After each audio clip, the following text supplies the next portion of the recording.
The Unlikeliest Bride, the Bet That Changed Everything. Abilene, Texas, 1883, a town where hope was as scarce as rain. Rose Harper, draped in the somber silhouette of her mourning dress, stood on the porch of the town's boarding house. The wind stirred her skirts, a silent whisper in a world that felt deaf to her plight.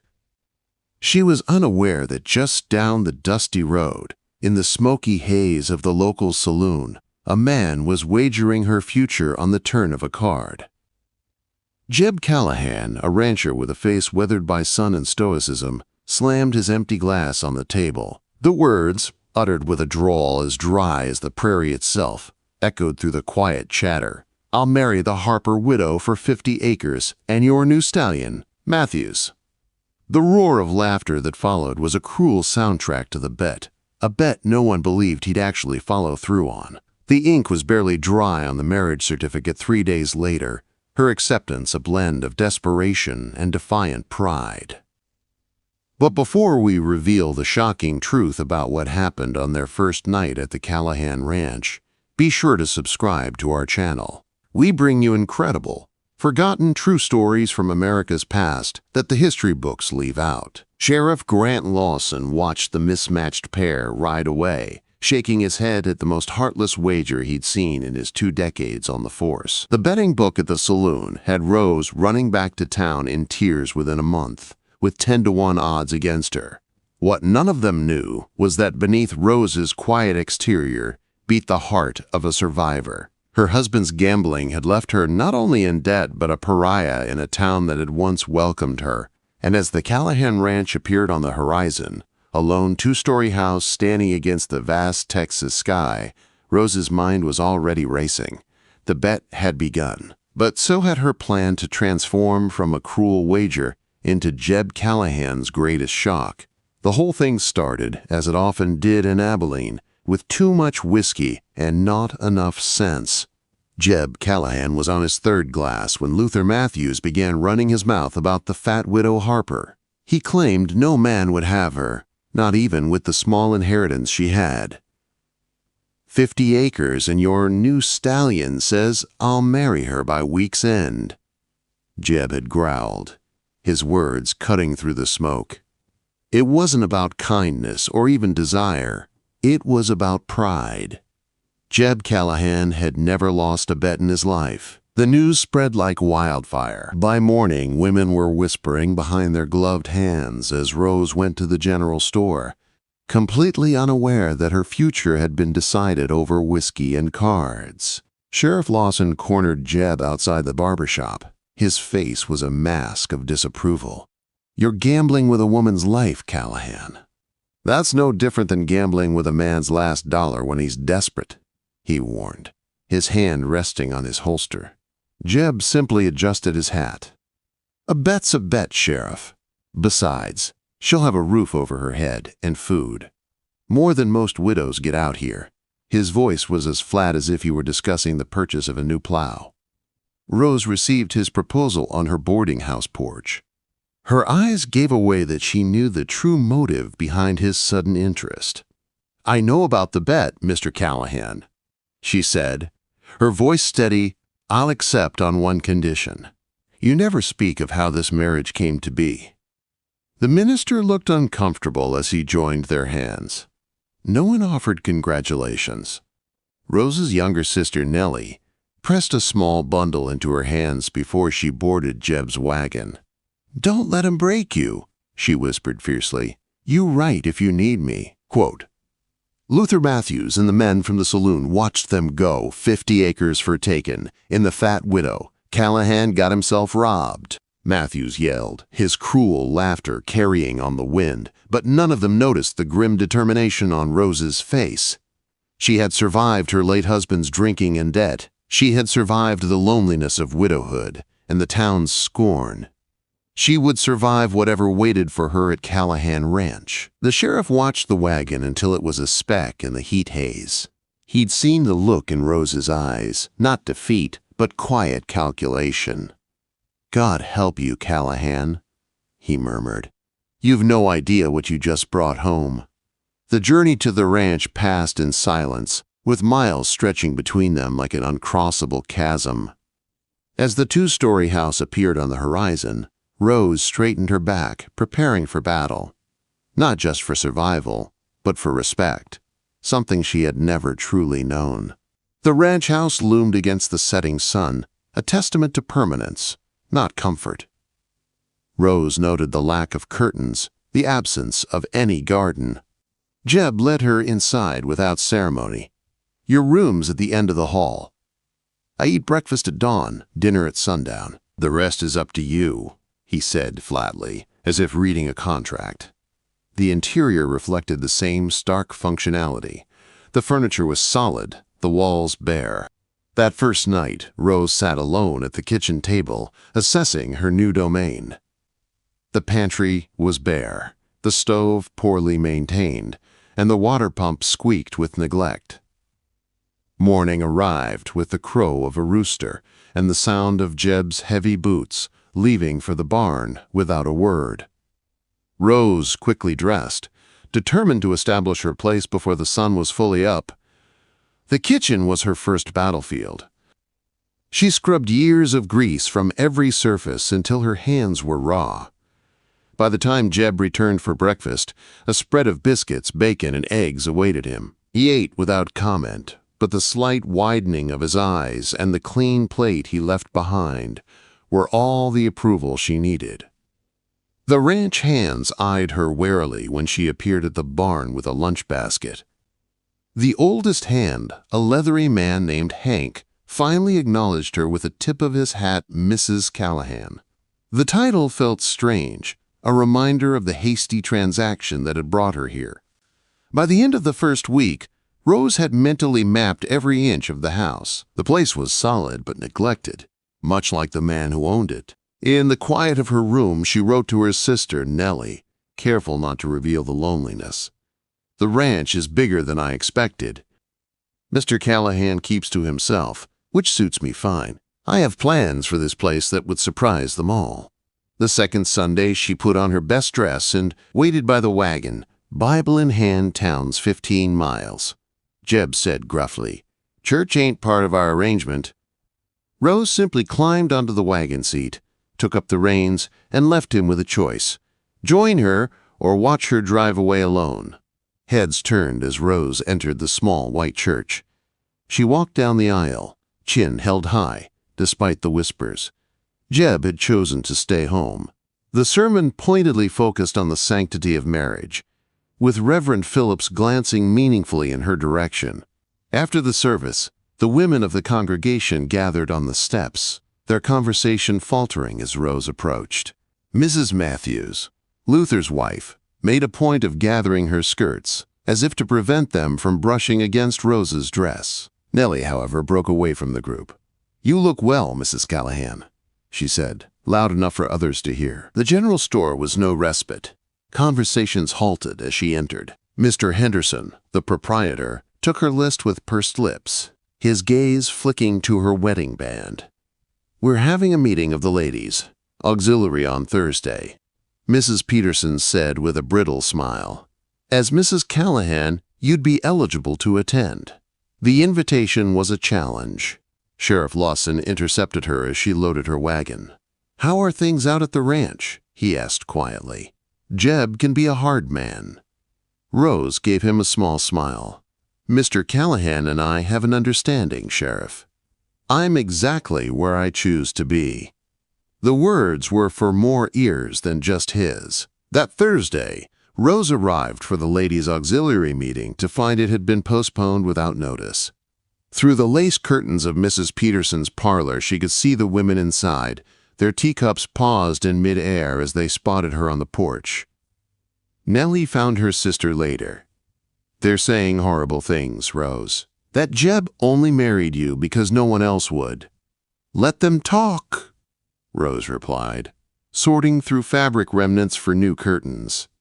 "What matters isn't what Abilene thinks of me now, but what they'll think when I'm done." Quote, the ride back to the ranch was long, but Rose's mind was racing. The town had shown its true face.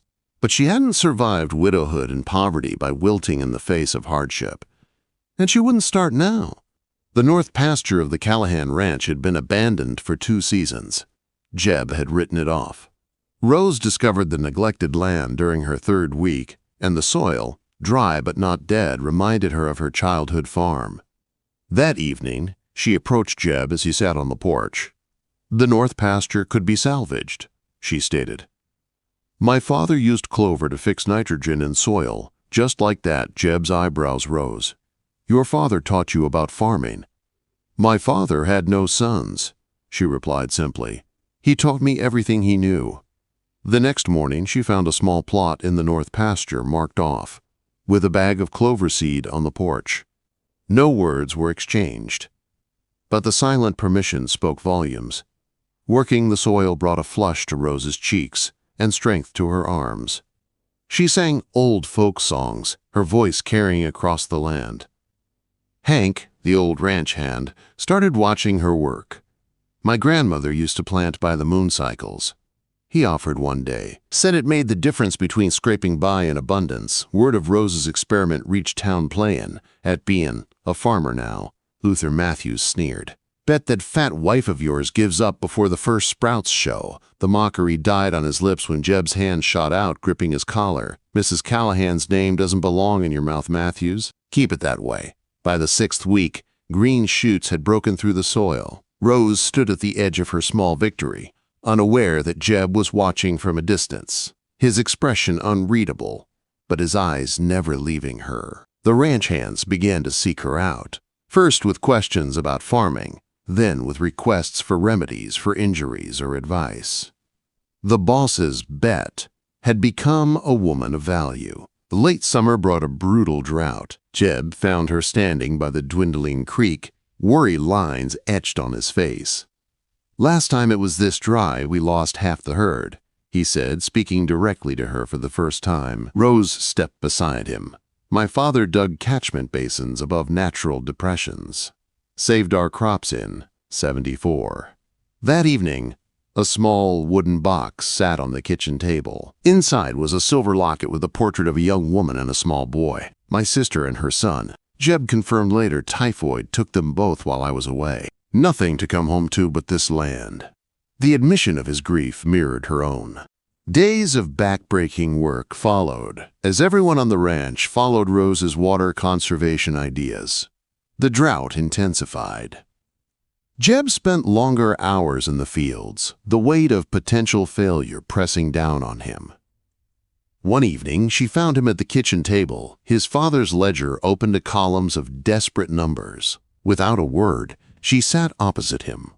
"We could sell the east section." She suggested it's the least productive land, and the Petersons want to expand. "It would see us through until the rains come." Jeb looked up, truly seeing her for the first time. Not as the subject of a cruel bet, but as a partner. "Your husband left you with nothing but debts, didn't he?" he asked. Rose nodded. "Yes," she answered, "but I survived. And so will this ranch." The east section had barely been listed when disaster struck. A traveler's smoldering campfire erupted into a wildfire that raced toward them on the hot wind. Jeb shouted for the hands, his face grim. "Get to town, Rose. Take what you can and go," he ordered. But Rose had no intention of leaving. She raced to the root cellar, emerging with jars of preserved fruit. She smashed them around the house's perimeter. "The sugar will burn hot but contained," she explained to a bewildered hand. "It'll create a barrier." When the wind shifted, trapping 2 young ranch hands near the barn, it was Rose who spotted their danger. Without hesitation, she mounted Jeb's prized stallion and rode directly toward the approaching flames. The men watched in disbelief as the woman they had once dismissed navigated through blinding smoke and searing heat to lead the stranded hands to safety. By nightfall, the fire had been turned away from the main buildings. Exhausted and sporting a burn on her forearm, Rose continued to work alongside the men, tending to their minor injuries. In the gray light of dawn, Jeb found her asleep on the porch steps. For a long moment he simply stood, watching her, his expression transforming from weariness into something deeper. A revelation was dawning in his eyes that would change everything. The aftermath brought a strange quiet to the ranch. The house, barn, and the precious green shoots in the north pasture were all intact. News of Rose's daring rescue spread through Abilene. Sheriff Lawson rode out personally. "Never seen anything like it," Hank told a crowd later at Dusty's saloon. Even Luther Matthews fell silent. His mockery dried up in the face of such courage. The ladies' auxiliary, led by Mrs. Peterson, arrived with wagons of food and offers of assistance. Their earlier rejection of Rose was carefully unmentioned, replaced by effusive praise. Rose accepted their help with quiet dignity. "The Lord teaches us to help our neighbors in need," she said simply, serving coffee to the very women who had snubbed her weeks before. Jeb watched this transformation with quiet amazement. One evening, Sheriff Lawson caught Jeb alone.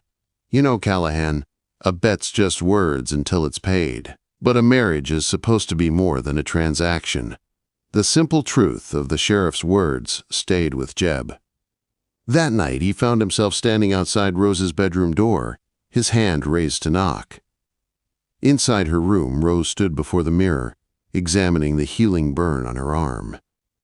The frightened widow had been burned away, revealing a woman of unexpected strength. When Jeb finally knocked, the conversation that followed lasted until dawn. Honest words about mistakes and regrets, and about the surprising way fate works. The harvest dance, the social event of the season, brought families together. Rose received an invitation with surprise. "We should attend." Jeb suggested over breakfast. Show them the Callahan Ranch didn't just survive. It's thriving. The unspoken acknowledgement that they would face the town as true partners hung between them. Rose spent a week altering one of her simple dresses, turning it into something elegant. The town fell silent when the Callahans entered the barn. Gone was the reluctant bride and her cold husband.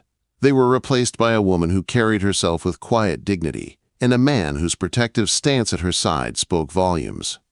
Luther Matthews approached them, hat in hand. "Mrs. Callahan, I owe you an apology," he stammered. "And you too, Jeb." "That bet, it was wrong." Rose accepted his apology with grace. "We all make mistakes, Mr. Matthews," she said. "It's what we learn from them that matters." Nellie Harper, now engaged to a young man from San Antonio, caused another stir. She pressed a sealed envelope into Rose's hands. It was a letter from their father's former business partner, long thought to have absconded with their family's funds. "He's repaid everything," Rose explained to a stunned Jeb. With this unexpected windfall, she could have left. Instead, as the band struck up a waltz, she took Jeb's hand and led him to the dance floor, making her choice clear. A choice not based on necessity, but on the love that had grown, where only scorn and betting odds had existed before. 1 year to the day after the infamous bet, Jeb stood on his front porch, watching the sun rise. The north pasture flourished, the barn was rebuilt, and the once bare house now reflected the warmth of the woman who had made it a home. Inside, Rose was preparing for their anniversary celebration, not of their wedding day, but of the fire that had burned away pretense and revealed what lay beneath. The women from town would arrive later. Sheriff Lawson would come, bearing news that the Callahan Ranch had been nominated for an agricultural award. Luther Matthews would attend, humbled. As Rose stepped onto the porch and slipped her hand into Jeb's, they surveyed their kingdom, not with the eyes of a man who had accepted a bet, or a woman who had accepted degradation, but as true partners. They had found in each other the most unexpected prize of all, a love that had been forged in fire, strengthened through adversity, and would continue to flourish like the Texas wildflowers that now bloomed where once there had been only dust. If Rose's journey from a cruel bet to unexpected love touched your heart, don't keep this story to yourself. Hit subscribe now to join our community of storytelling lovers. Like this video to help others discover it. Leave a comment sharing which moment moved you most. And share it with someone who needs to be reminded that true strength often hides where others least expect it. Because some stories, like the love that bloomed at Callahan Ranch, are simply too powerful to experience alone.